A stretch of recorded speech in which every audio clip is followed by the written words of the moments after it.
요즘 뉴스를 보다 보면요, 다 자주 언급되는 단어가 하나 있습니다. 스테이블 코인. 이 말 익숙하신 분도 있을 거고요. 잘 모르겠다, 뭔 소리냐 하는 분도 있을 것 같습니다. 트럼프 행정부에서 이걸 활용해서 달러 패권 유지 전략을 짜고 있다라는 이야기도 나오고요. 국내에서도 대선 후보들 사이에서 관련 이야기가 제기됩니다. 그래서 오늘은 이 스테이블 코인이라는 게 대체 뭔지 알아보는 시간 마련했습니다. 이정도 한국금융연구원 선임연구위원과 전화로 이야기 나눠보겠습니다. 위원님 나와 계십니까? 예, 안녕하세요. 저는 한국금융연구원에서 전자금융거래, 디지털자산 그리고 자금세탁 분야를 연구하고 있는 이정두입니다. 반갑습니다. 네, 안녕하십니까 연구위원님. 저도 금융연구원에 출입을 했었지만 이런 연구 부처가 생긴 거는 이번에 처음 알았습니다. 저는 스테이블 코인 하면 바로 생각이 나는 게 루나, 테라 이쪽부터 생각이 나거든요. 먼저 스테이블 코인에 대한 설명도 좀 부탁드리겠습니다. 네. 일단 스테이블이 영어로 안정적이라는 의미입니다. 예. 그래서 이제 이름 그대로 이제 가상자산의 가치가 안정적이라는 의미인데요. 그래서 이제 가치를 안정화하기 위해서 달러라든지 금 같은 다른 자산의 가치에 준거하는 그런 형태로 발행이 됩니다. 그러니까 달러 1달러에 이렇게 연동이 된다든지 그런 식이라는 거죠? 예, 그렇습니다. 그런데 이렇게 금이나 달러, 안전자산 같은 데 연동돼서 가격이 변동된다고 해도 가상자산, 이거는 암호화폐는 그냥 암호화폐인 거잖아요. 위험성이 그렇죠. 없다라고 볼 수 있는 건 아닙니까? 예전에 루나테라 사태도 있었고요. 맞습니다. 실제 이제 스테이블 코인 같은 경우도 이제 중고 자산이 무엇인지에 따라서 예. 이게 이제 통화 중고형이나 아니면 이제 금이나 증권과 같은 자산에 준거하는 자산 중고형이라든지 아니면 다른 가상 자산에 연계되는 그런 알고리즘형 같은 경우로 이제 분류가 될 수 있습니다. 예. 네, 그런데 이제 말씀하신 것처럼 이 금에 준거를 한 경우에도 금 가격이 변동을 하면 스테이블 코인 가격도 오르기도 하고 떨어지기도 합니다. 또 알고리즘형 같은 경우는 이제 저희들이 테라 루나 사태에서 봤듯이 전혀 안정적이라고 할 수가 없죠. 또 그리고 또 이제 통화에 준거하는 경우에도 달러에 준거한다고 해도 스테이블 코인을 발행한 회사가 망했다. 이럴 경우에는 이제 보유한 사람한테 바로 위험이 발생할 수 있기 때문에 이게 위험이 없다 이렇게 볼 수는 없죠. 그럼 일반적인 코인이나 스캠 코인 이런 거보다 훨씬 낫지만 그렇다고 해서 완전히 화폐처럼 안정적이다라고 보기엔 또 어렵다 이렇게 이해를 해도 되겠습니까? 예, 맞습니다.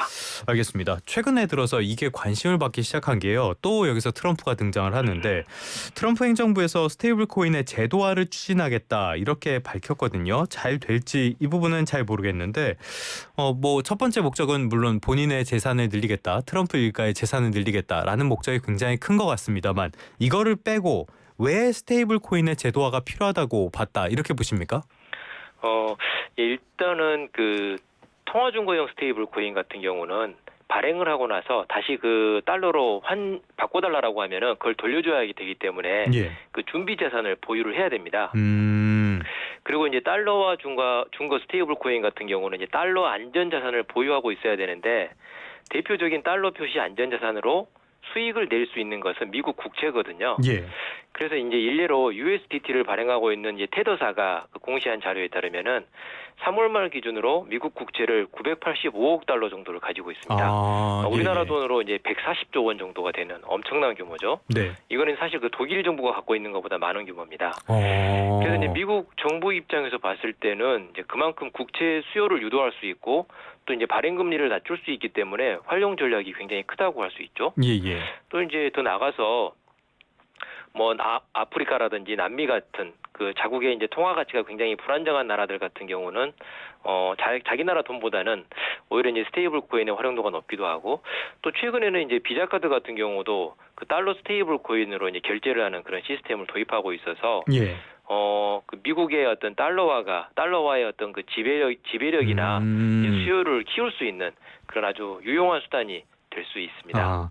조금 전에 위원님이 말씀해 주신 USDT 이거는 테더라는 코인 말씀하시는 거죠? 예, 맞습니다. 테더는 1달러와 패그돼 있는, 그러니까 준거돼 있는 그런 스테이블 코인이라고 보시면 되겠고요. 말씀하신 것처럼 미국의 달러화의 패권 같은 것들, 이런 것들을 계속 유지하기 위한 하나의 수단이다라고도 볼 수 있을 것 같은데 또 이러면 트럼프가 얘기하는 약달러랑은 다른 방향인데 아무튼 간에 그렇다면 스테이블 코인 유통 규모, 지금 달러 기반으로 이런 스테이블 코인의 유통 규모는 어느 정도나 됩니까? 그 3월 말 기준으로 보면은 이제 전 세계 스테이블 코인 시장 규모가 2,327억 달러. 2,327억. 예, 제가 조금 이따 자세히 말씀드리겠는데 이 중에 이제 99.6%인 2,317억 달러가 달러 준거 스테이블 코인입니다. 예. 이게 이제 원화로 계산을 하면 약 330조 정도 되고요. 우리나라 그 정부 총 예산이 677조 원인데 예. 거의 절반 수준인 거죠. 그리고 또 이제 더 저희들이 주목을 해야 될 점은 이런 스테이블 코인의 시장 규모가 최근 1년 사이에 2배 가까이 급성장을 하고 있습니다. 네네. 그래서 이 스테이블 코인의 파급력이 갈수록 더 커지고 있다라고 볼 수 있습니다. 그렇다면 이게 기축 통화의 지배력 이런 것들을 언급할 만큼의 파급력까지 지금 생겼다고 봐야 되는 겁니까? 현재는 그게 이제 생겼다라고 보기는 어렵지만 조만간에 이제 그게 좀 현실화가 되지 않을까라는 좀 우려가 크다고 봅니다. 알겠습니다. 조금 전에 어떤 회사들에서 기업 간의 거래라든지 이런 데서 쓰고 있다, 나라에서 쓰고 있다 말씀을 해주셨는데 주로 지금 쓰는 게 어떤 곳입니까? 그런 곳입니까? 일단 이제 그런 데서도 쓰기도 하고요. 주로 이제 사용을 하는 게 특히 이제 우리나라 같은 경우는 사실 그 가상자산 거래를 할 때 원화 통화를 쓰는데 해외에서는 이제 가상자산 거래를 주로 이제 스테이블 코인으로 많이 이용을 하고 있습니다. 그러니까 코인 거래를 코인으로 한다는 얘기네요. 그렇죠. 그래서 이제 우리나라 이제 내국인들도 해외에서 이제 가상자산 거래를 하려고 스테이블 코인을 사가지고 해외 거래소에서 거래하는 경우도 많고요. 또 이제 뭐 정확한 규모까지는 파악이 안 됐지만은 해외 송금이라든지 뭐 무역 결제 용도로도 많이 사용되는 것으로 또 알려져 있습니다. 일단은 코인 거래를 위한 목적이 있고 그 외에 화폐로서도 어느 정도 기능을 하고 있고. 자, 그러면 이거는 어떤 방식으로 우리가 만약에 쓴다 하면은 결제를 어떤 방식으로 하는 건가요? 예를 들면은 뭐 리다페이라든지 뭐 크립토닷컴 같은 경우에는 이제 비자 카드랑 연계를 해서 이제 스테이블 코인으로 이제 결제 대금을 정산을 하는데요. 그냥 겉으로 봤을 때는 그냥 똑같습니다. 저희들이 신용카드를 그 사용을 하죠. 그러면은 그 제 계정에 있는 그 암호자산으로 저는 지불을 하는 거고 이제 비자망을 통해서 이제 그 서비스나 물품을 파는 그 이제 그 상인들에게는 이제 현금 통화로 이제 지급이 되는 그런 형태로 이제 이용이 되기 때문에 사용하는 사람의 입장에서는 이게 현금이나 스테이블 코인이나 이제 큰 차이가 없는 것이죠. 그렇다면 그렇게 차이가 없다면 그냥 기존 결제 방식을 써도 될 것 같은데 이 스테이블 코인이라는 게 지금 주목받고 있는 배경 이런 것들은 어떤 장점이 있기 때문인가요? 일단은 저기 금융망을 통해서 저희들이 거래를 할 경우에는 뭐 송금 수수료도 붙고 또 뭐 카드 결제 수수료도 붙고 또 이제 뭐 시간도 좀 상당히 좀 걸리게 됩니다. 뭐 결제 자금을 정산받을 때까지. 근데 이제 스테이블 코인 같은 경우는 수수료도 굉장히 저렴하고 또 이제 신속한 그런 결제가 가능하기 때문에 이용자라든지 이제 상거래 입장에서도 좀 활용을 할 수 있는 그런 요인이 이제 크다고 생각됩니다. 알겠습니다. 반대로 장점을 살펴봤으니까 사실 스테이블 코인에 대해서 우려하는 목소리도 굉장히 많잖아요. 이런 부분 단점들은 어떤 거를 우리가 알아볼 수 있을까요? 대표적으로 이제 그 단점은 이게 이제 스테이블이 이름 자체가 굉장히 안정적이다라는 그 인상을 주고는 있지만 사실 이게 안정성을 확보할 수 있는 어떤 그런 법적인 제도적인 장치는 없습니다. 왜냐면은 그 예를 들면 뭐 테더 한 개를 1달러로 상환을 해주겠다라고 하지만은 당장 이용자가 테더에 가서 1달러 바꿔주세요. 안 바꿔주면 왜 안 바꿔줘요? 이렇게 항의를 할 수 있는 어떤 그런 그 장치가 전혀 없습니다. 왜냐면은 그 발행인이 보유자한테 이렇게 약속을 하는 게 전혀 없거든요. 이 계약도 없고 이행을 할 수 있는 장치도 없고 이런 부분들이 어떻게 보면 그 제도적인 맹점으로 남아있는 상황인 거죠. 어떻게 보면 굉장히 치명적인 문제점을 가지고 있다라고 볼 수가 있겠는데 그렇다면 법적 제도적인 규제라든지 어떤 제도화하는 이런 방안들은 굉장히 필요할 것 같거든요. 지금 우리나라에서는 논의되는 게 있습니까? 지금 현재 이제 우리나라에서도 이 부분에 대해서는 좀 적극적으로 논의가 되고 있습니다. 그래서 이제 뭐 국회는 물론이고 정부에서도 제도 정비 작업을 진행을 하고 있고요. 또 그 작년에 이제 시행됐던 가상자산 이용자 보호법의 이제 후속 입법으로 준비 중인 그 디지털 자산 기본법 제정 시에도 지금 이 내용이 반영될 것으로 그렇게 생각이 됩니다. 알겠습니다. 국회와 정부에서 논의를 하고 있다. 그런데 위원님께서 보시기에는 국회와 정부의 입법 노력, 입법 논의에서 이런 것들은 반드시 들어가야 된다라고 생각하시는 게 있을 거 아니에요. 어떤 것들이 꼭 필요하다고 보십니까? 일단은 지금 그 논의가 쭉 전개가 되는 게 그 원화 스테이블 코인을 도입을 해야 된다. 예. 라는 쪽으로는 좀 많이 좀 얘기가 되고 있거든요. 또 뭐 원화 통화 주권을 좀 확보를 해야 된다. 그런데 이제 제가 생각을 했을 때는 이게 원화 스테이블이든 외화 스테이블이든 관계없이 국내 이용자를 보호할 수 있는 그 시스템 구축이 중요하지 굳이 원화와 연계한 스테이블 코인을 강조할 이유는 없다고 생각이 됩니다.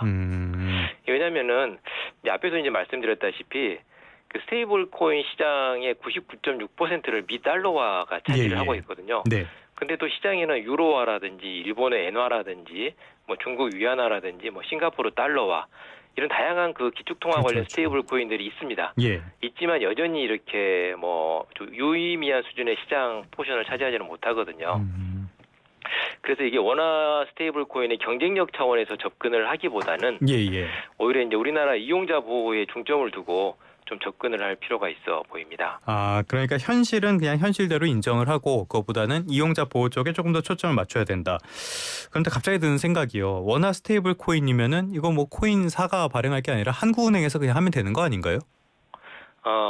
그런데 이제 그 한국은행의 통화를 일단은 그 가상자산 생태계에서 바로 이렇게 거래 중개 수단으로 사용을 하기에는 한계가 있어서 그 부분이 있고 또 한 가지는 이게 그 역외 거래 그러니까 우리나라 사람들이 해외에 송금을 한다거나 아니면 외국인이 국내에 와서 이제 자국의 통화를 이제 사용하지 못하는 이런 좀 불편한 것들이 있기 때문에 사실 이제 그 한국은행 통화가 좀 불편한 부분들을 이 스테이블 코인이 이제 보완을 해줄 수 있는 그런 기능이 있기 때문에 좀 활용도가 커지고 있다고 봅니다.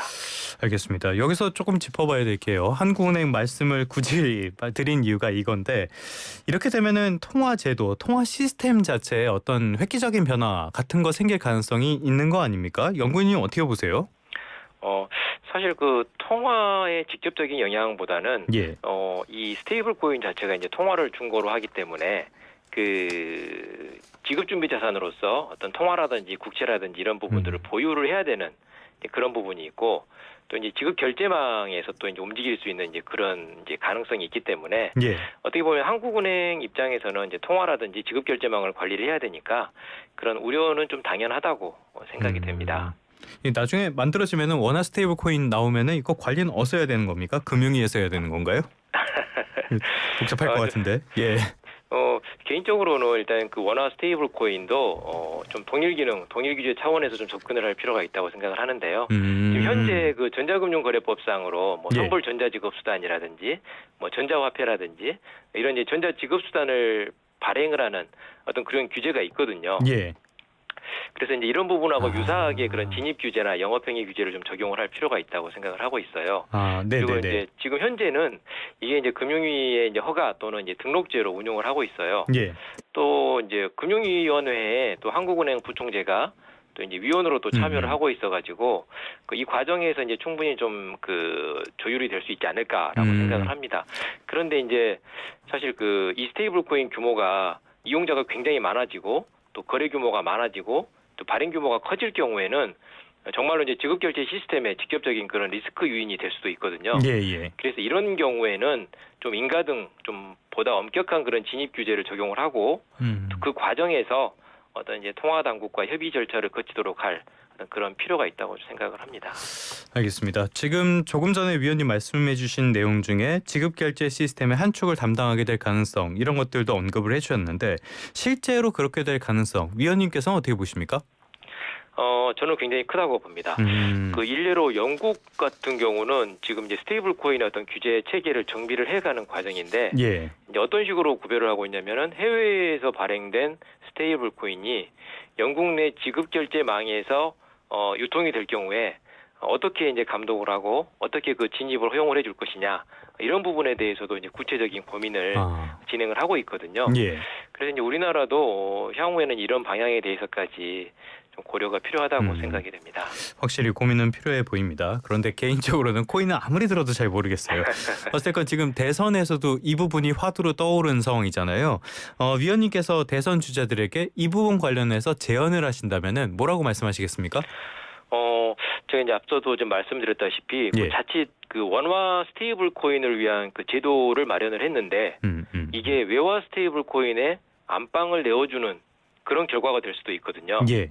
그래서 이제 무엇보다도 국내 이용자 보호 그리고 이제 국내 지급 결제 시스템의 안정적인 운영을 확보하는 방안에 좀 중점을 두고 추진을 해야 된다고 좀 말씀드리고 싶습니다. 결국엔 무엇보다 목적을 잘 생각해서 수단을 잘 골라야 되지 않을까 이런 말씀으로 이해를 해보도록 하겠습니다. 지금까지 이정도 한국금융연구원 선임연구위원과 함께 스테이블 코인에 대한 이야기 나눠봤습니다. 오늘 말씀 고맙습니다. 예, 감사합니다. 이거 LG 맞죠?